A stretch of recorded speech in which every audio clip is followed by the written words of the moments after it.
Ayo friendos, today's video is a super fun one. It's going to feature 5 fun fragrances all from Ulta. This contains 5 very cool fragrances that we are going to dissect together. At the very end, I'll reveal which one I purchased a full size of. Alright my guys, if you're ready for me to review the original Eilish, Nest New York Madagascar Vanilla, Noyz Unmite, Orabella Salted Muse, and Snif Sweet Ash. Well then my friendos, go ahead, hit like, hit subscribe, and just stay tuned.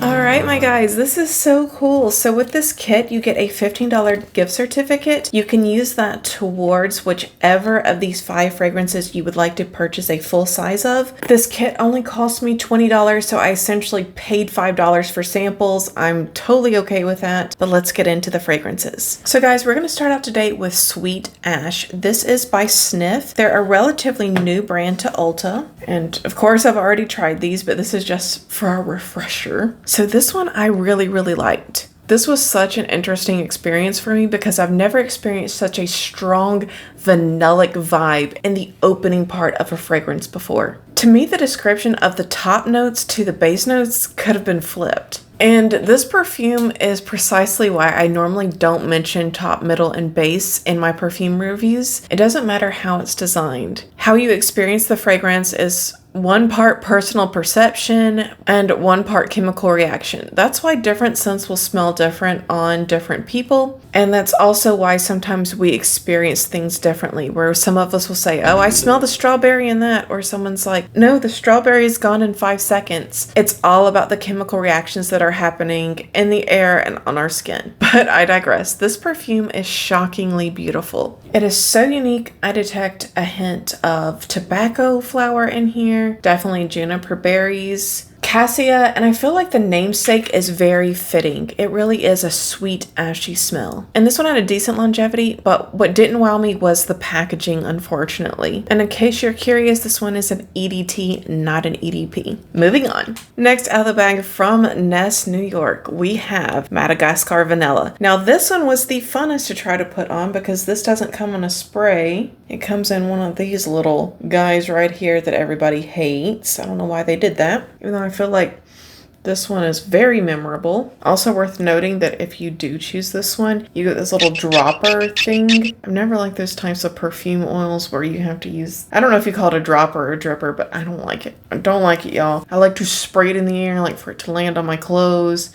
You guys get the vibe. Okay, so with this one, let me get to my notes. So my thoughts on this is that it's not the creamiest of vanillas. With this, at the very forefront is a very almond scent. And the almond scent is very overpowering. Again, not creamy. It almost smells like a cherry juice. You know how pistachio and almonds can almost lean into a cherry-like fragrance? That's what you get with this one. The coconut is very faint. The only notes listed for this are coconut, vanilla, and almond, I believe. And while I do detect them all, again, it's almost a sharpish cherry almond scent more so than a vanilla. And hot take, I promised myself that the next vanilla scent that I'm going to pick up is Vanilla Sex by Tom Ford. I know a lot of people did not like it. I loved it. I thought it was so creamy, so addictive. I could not stop sniffing myself while I was wearing it. So yeah, that'll be my next vanilla perfume. So spoiler alert, I did not get this one.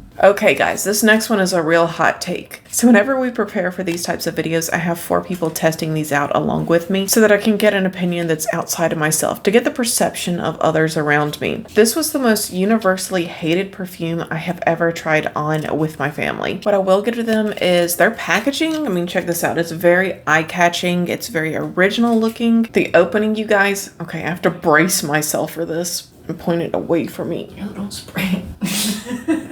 I have to, for the sake of science.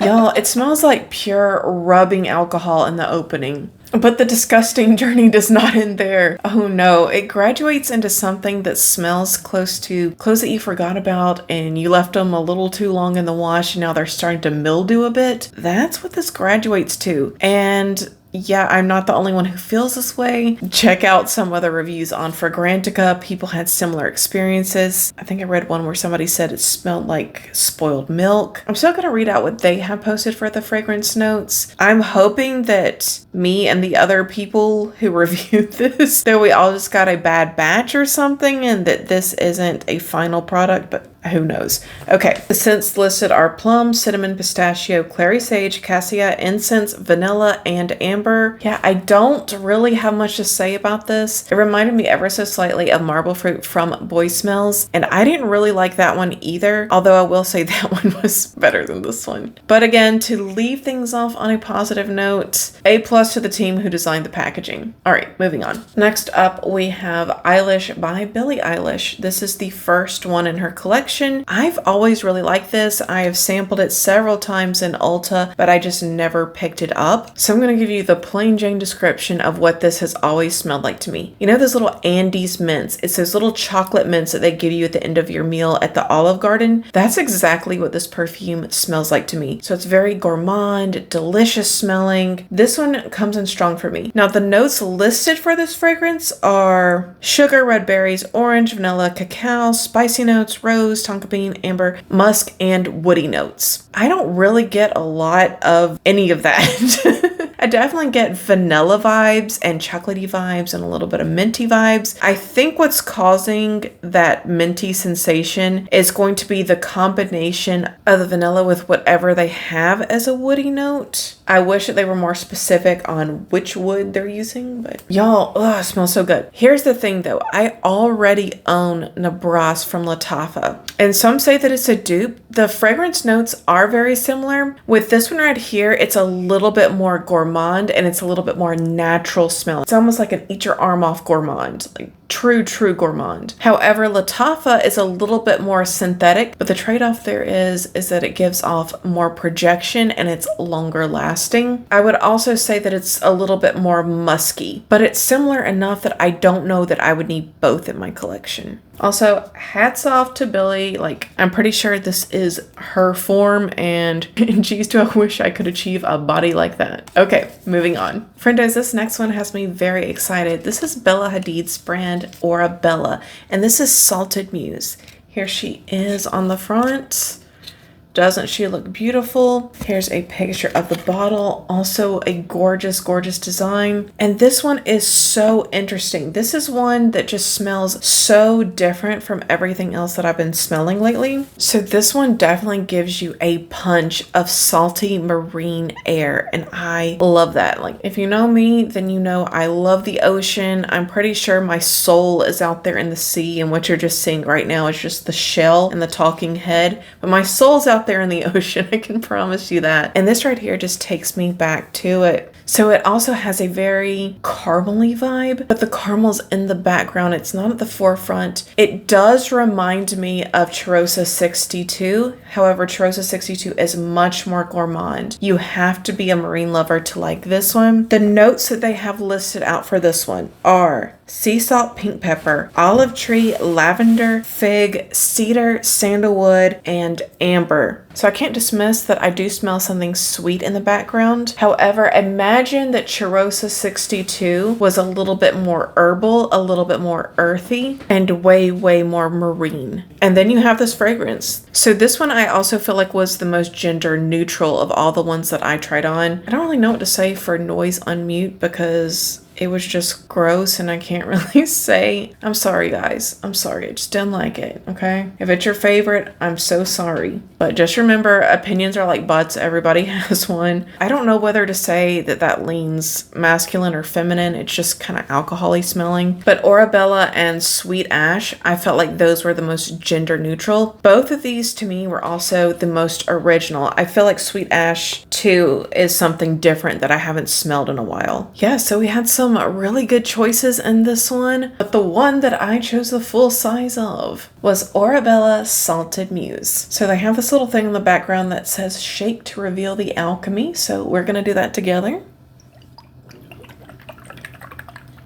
and it becomes very milky. Now this is a very interesting concept to me because if you are trying to preserve your perfumes, normally you don't want to shake them. You want to put them somewhere dark. You want to keep them very still if you want them to last for years. I don't think this one's going to last for years for me though, guys. Just being real, I think I'm going to go through this entire bottle within a year. And that's insane for me considering how large my collection is, but I find this one so addictive. Like, I did not wait a day before going out and purchasing this one. I just knew that it needed to be in my life. Even now, I can't stop spraying it. That's how in love I am. I would probably put this in a top 10. I'm gonna wait a little bit to see if that's actually where I land before I make my top 10 video, but it's probably gonna end up in there. I just love this so much. You can purchase a stand to hold these because that's the one negative I'll give for it. Like, it's not gonna stand upright. So if that drives you crazy, I know a lot of people are OCD and they want it upright. It's not gonna happen with this one. So I might end up purchasing a stand and the 3.4 ounce. We'll see.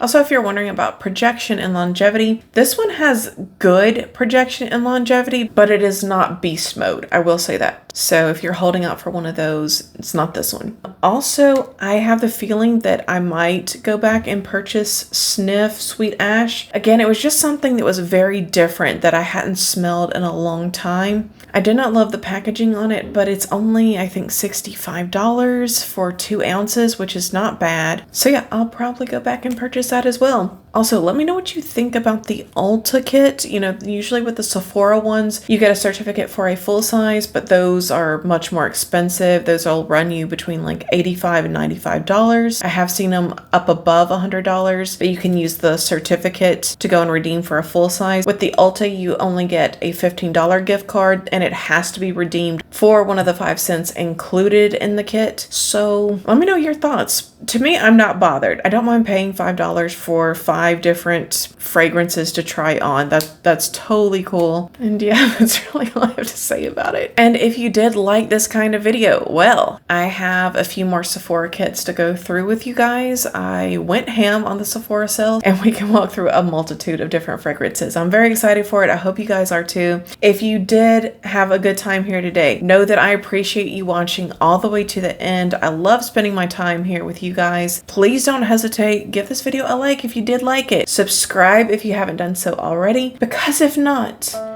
we'll both have to live in the sorrow of never knowing what could have been. All right, guys, have a fabulous weekend. Bye.